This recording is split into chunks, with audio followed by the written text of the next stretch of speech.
So yeah, what's next? So I need to update the car, or I need to make an update video for my car. But yeah, if you want to see my car ahead of time, just check out my Facebook pictures. And I also have, if you care enough, I have a whole build thread on Club XB. But Club XB is dying. Nobody goes on forums anymore, it seems. Forums are dying. Like every forum that I'm a part of seems to be dying quickly. And I don't know why. I think it's because everybody's trying to use shit on their phones. Stop fucking complaining that regular websites and shit don't work on your phone. There's nothing that tells me that we're not in the future. I'm sorry for just going off on this fucking tangent, but I have to say it. Nothing tells me that we're not in the future like a condensed video, like a video is no longer a video. They've just condensed it into like 12 GIFs or GIFs, or there's always fucking debate over how to pronounce that. It's just condensed into like 12 of them, and the audio is removed, and it's like it takes forever to load because like the host is being killed by everybody on Reddit who's trying to view it with their little fucking. But like this, if it doesn't work here, that's probably because it's a fucking phone, you idiot. It's a fucking phone. I'm sitting here with like 3 fucking giant monitors and a PC. You know, I could heat a small village with this fucking thing, and I have the greatest interface known to mankind. Yet I can't really use it for like half the shit I'd like to use it for, because I'm sitting here waiting on all you fucking assholes to get to 2007. Some bullshit. Stop. All I'm not saying that it's wrong to use your phones or tablets or whatever to get on the internet, but don't complain and cry when it doesn't work on your fucking toy. That's probably because it's a goddamn toy. Alright? That's probably because it's a fucking phone. That's all I have to say about that. God. Where was I? So I need to do an update on my car. But if you want to see it before then, I have Facebook pictures and I have my build thread on Club XB. I'll link the build thread. But I also need to do an update on my house. But I want to finish this room first, and I want to finish what was the guest room, because I'm converting it now.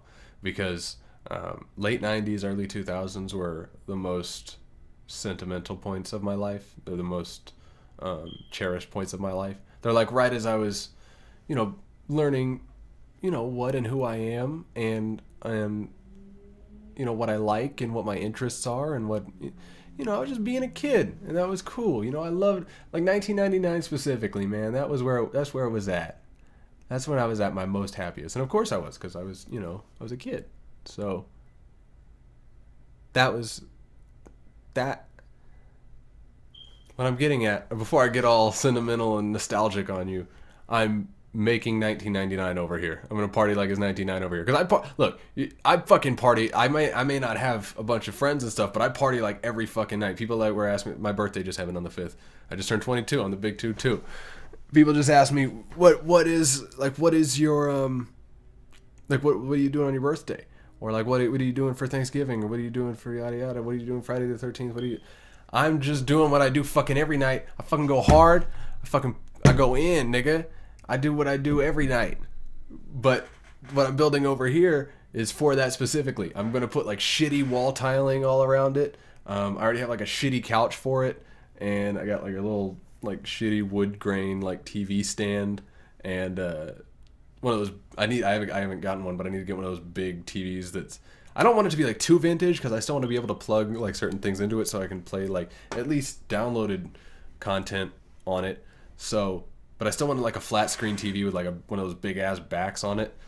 So, but I'm trying to keep everything that I get in there stuff that was made prior to like 2002. So everything in there is going to be from that era, but not before like 1991 or so. Because once you start getting into the 80s and stuff, everything's all beige and gross looking and stuff. But yeah, I'm putting like half-baked and Pokemon posters and stuff up everywhere. And I'm going to like frame all my favorite cards that I collected over the years back when I was a kid. And I'm going to like constantly have like Beavis and Butthead, or so, just stuff from back then playing on repeat, home movies. The show Home Movies. If you don't know what that is, it's an old Adult Swim show. home movies. I love home movies, but like I love it probably comes from my dad because he was like a ranch boy. It probably just I have a deep rooted love for things that are done just well enough to make it work. So I really like shitty shows where they don't really add much more than what needs to be there. So I really like things like early Adult Swim shows and like Beavis and Butthead, or well, specifically Beavis and Butthead lately because Beavis and Butthead is like the most unappreciated show ever because even if you get the DVDs, they don't actually have the music videos in them because there's so much copyright material on there that unless you really watched it on MTV back in the day, you can't. It's hard to go back and watch them now. But somebody, I'll put a link down in the description. Somebody made a torrent file, which, I mean, they must be like a huge Beavis and Butthead fan because what they did was they put every fucking thing they ever did, including like Grammy like nominations and stuff, like every little animation Mike Judge did with Beavis and Butthead is in this, but it has like all 8 seasons and including all the music videos and stuff and then making fun of them, and it's everything. It's a fucking hilarious show, dude. Especially for how old it is. I mean, this show is over 20 years old and it still holds water. And it's like really holds water. Like when they're making fun of like these fucking people on MTV and stuff. It's hilarious. I love it. I love it. So anyway, I'm gonna have that like playing 24/7 in there. I'm gonna get probably instead of like a coffee table in front of the couch, I'm gonna get like just like some crates and like a 2x4, not a 2x, but like a big piece of plywood or something to put on top of it. And yeah, just keep like real simple bongs and stuff in there. Always got to keep weed in there, keep some munchies in there. Got to keep I got a bunch of little knickknacks and stuff that you used to always see around back in the 90s in there, like those little hand things, like when you hold the bottom of them and the water comes up and like spins around the little thing. And I got my old Inspector Gadget thing in there. I undid the light, so it's just a shitty little hanging bulb that you pull the thing on. But yeah, I'm gonna have one of those blow up chairs. Oh, and one of those hanging basketball hoop things that like hang from the wall. I'm thinking of just removing the door completely and just putting like beads hanging down, but I don't know about that. These are just some of the things I'm doing, but I'm really going in this room. But I want to wait till I get that done, and I want to wait till I get this done. But I just finished setting up a whole workstation in the garage. I have like these 2 big ass desks and a big like monitor and everything set up down there. All the I hooked up all the power sources through the desk. I got all my RCs set up. I got all my car parts set up. I got everything, all my tools, toolboxes, everything set up in the garage, just to chill in. So I spend a lot of my time down there now. You'll probably be seeing videos in there from now on, because that's like it's my second little place to chill on the computer down there. But I can also work on my car at the same time and listen to music and watch TV and stuff. So it's really cool. So I'm going to show that in the video. But I definitely got a lot to update. I've definitely done a lot of building stuff. I'm always active. I'm always building stuff. But like I said, I want to wait till I get the studio done, and I want to wait till I get 99 done before I make another update video on where I live, and I have to fucking clean the car before I can. I hope I don't have to wait till after winter to make an update video on the car. But if I do, just look at the pictures and whatever. But I still want to do a full video of like showing everything start to finish. What else do I have? Oh, yeah. I should probably talk about this one. Yeah, I broke up with Lynn. On my own accord. This was months ago. It just wasn't working out. It just wasn't working out, and I told her before she left Houston. Look, the reason I came up here was to start the new phase of my life. There's a story about me that you guys really don't know because it's still happening, but it's a story about a person. And she is a very significant, very, very significant girl in my life. You've heard me talk about her before, but I've never gone into the actual full story of us. And a lot of that, like I said, that's because it's still ongoing. And I know she doesn't watch my videos, but I know people who know me do. And anything I make, if I make something about a person, it gets to that person eventually, quickly too. So I can't really make a video going through all that right now. But I hope someday I will. But a lot of the reason that I came up here was to finish off some unfinished business with this person. And I learned really quickly on, I learned really early on that I highly overestimated how much they cared about me back.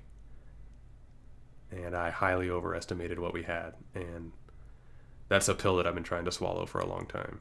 Like you understand, this house I got was for this person. That's why I got this, like, these extra rooms, and why I did all of these things. It's the thought of her face is what helped me, like, drive through those fucking, like, super dark nights all the way up across the country. Like, it was, I've been in love with a girl for 13 years, and she's never loved me back. And that's the life I live. And I know I need to get over it, and I know I need to move on, but I'm doing my best. But I told Lynn early on, before she came up here, exactly what my intentions were, and she knew that I had feelings for this person, and it's no secret, and she still followed me up here when I was trying. What I had in my head, what I wanted to do, my plan, and I know that these things almost never work out as planned. Don't get me wrong. I know that I'm not just a dictator over here. I know that I'm just one piece in it. But the way that I had it planned in my head was that I would leave Lynn in Houston, and I'd come up here and I'd finish, while she finished college and did whatever she needed to do down there, I'd finish off everything I had to do up here, which meant closing up that book and that chapter of my life. But I never got a chance to, because as soon as I got up here, she was like, "Oh, I'm going to kill myself unless you come over," or unless... She claims that she didn't say that, but she fucking did. She was like that, because that's what like got me to buy her a ticket that night. She's like, "I just cannot do another night here in my grandma's house. I just can't do it." So I got her a ticket, and I got her up here, and I got everything set up, and then, like, the day after that was when I, like, lost my shit and I went into the psych ward. And yeah. But really early on, after I got out, I realized that we weren't gonna work, me and Lynn. And it's not her fault necessarily, because a lot of it is just the fact that it could be Jesus himself. I just can't live with somebody in the same house as me. I need my fucking house to myself. It doesn't matter who it is. From my experience, after about 2 weeks or so, I need my fucking alone time. It doesn't matter that I have my own room, or that you're downstairs and I'm upstairs, or vice versa. It doesn't matter. I need my fucking house to myself. And the fact is, she doesn't know anybody, especially then. She didn't know anybody but me here. So there was, like, the only way to get away from her was to leave my own fucking house. It resulted in a lot of animosity and a lot of yelling and eventually I started to get physically violent. I've hit her once or twice in the past. Really, one major time was when I punched her in the face. Back when she cheated on me. I just had, like, a flash. Back when she cheated on me with my sister's boyfriend. And it wasn't that if she had just told me, like, "Hey, I cheated on you and we had sex and yada yada," it probably wouldn't have happened. It was the fact that she kept, like, dropping new information on me about the situation over the course of, 2 weeks or so. And then one night she brought me over and she's like, "Look, here's what happened." And she even told me to, like, take a pill she told me to take one of my Oxycontins at the time before I came over, or oxycodone rather. So I knew on the drive over there something was wrong, but I wasn't expecting that, because she had told me they had just kissed or whatever. But then when she told me that they'd been fucking or whatever, I lost it and I put her head through the fucking wall. And that's not okay. And it's not new either. It's new that it's happening to her, but I've done it. I did it to that girl that I was talking about earlier. Back when we were real young, I used to, like when she would annoy me too much, I would fucking choke her. And before that, it was my sister. You know what I'm saying? I've had a problem with hitting people.